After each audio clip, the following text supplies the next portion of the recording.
ఏమిటి ఆయన పెట్టిన పరీక్ష? 400 పశు ఆవులు ఇచ్చాడు. అందులో ఎద్దులు, గిత్త దూడలు, లేగ దూడలు లాంటివి ఉన్నాయి. దూడలు ఉన్నాయి, ఆవులు ఉన్నాయి, ఎద్దులు 400. అబ్బాయి వీటిని తీసుకెళ్ళు, అరణ్యంలో మేపు, 1000 అయ్యాక తీసుకురా, అప్పుడు నీకు చెబుతానన్నాడు. అది విద్య. వేళ చదువు రాకపోతే గొడ్లు కాసుకోమంటాం మనం. ఆ వేళ ఎలా ఉండేదంటే గొడ్లు కాయడం బాగా వచ్చిన వాడికే చదువు చెప్పేవాడు. నువ్వు తగిన వాడివిరా, నీకు ఇవి గొడ్లను కాయగలిగావంటే మనుషులు కూడా కాయగలవు, తేలిగ్గా నువ్వుదా నీకు చెబుతా. ఈ 400 గోవులు 1000 ఆవులు అయిన తర్వాత రమ్మని చెప్పాడు. ఆ పిల్లాడికి గురువుగారు చెప్పారంతే చేయాలి. 400 ఆవులను తోలుకుని వెళ్ళిపోయాడు.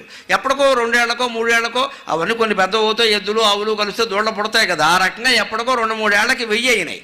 అప్పుడు కూడా ఈ పిల్లాడికి 1000 అయినాయని రోజు లెక్క పెట్టుకుంటూ కూర్చోలేదండి. ఆ విద్యార్థి దృష్టి గురువు చెప్పిన పని చేయడం మీదే ఉంది తప్ప లెక్క పెట్టుకుంటూ కూర్చోలేదు. అందులో ఒక ఆవులో కూడా పూర్వజన్మలో మన జ్ఞానులైన వాళ్ళు ఆవులుగా పుడతారు, ఒక్కోసారి శాపవశాత్తు రకరకాలుగా జరుగుతాయి. అందులో ఒక ఆవు అంబా అని అరిచి మేము 1000 అయ్యాం తీసుకెళ్ళు అని చెప్పింది. ఉపనిషత్తులో ఉంటుంది ఈ కథ. అంటే ఆ గోవుకి జాలేసింది ఇతని మీద.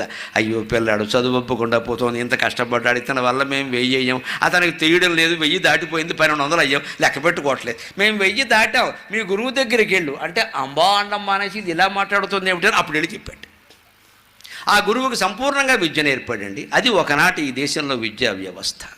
ఇవాళ నువ్వు రానాయనా అని గడ్డం పట్టుకుని కొత్తలో ఉండే బతిమాలినట్టే గడ్డం కింద బెల్లం ముక్కట్టి నీకు మధ్యాహ్న భోజనం మేమే పెడతాం, యూనిఫారం మేమే కుట్టిస్తాం, నీ చదువు మేమే చదువుతాం, నీ పరీక్షలు మేమే చేస్తాం. నువ్వు చేయాల్సింది ఏంటంటే గర్ల్ ఫ్రెండ్కి లైన్ వేయడం ఒకటే, అదొక్కటే నువ్వు చెయ్యి.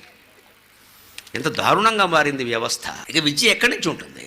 ఏమిటి ఆయన పెట్టిన పరీక్ష? 400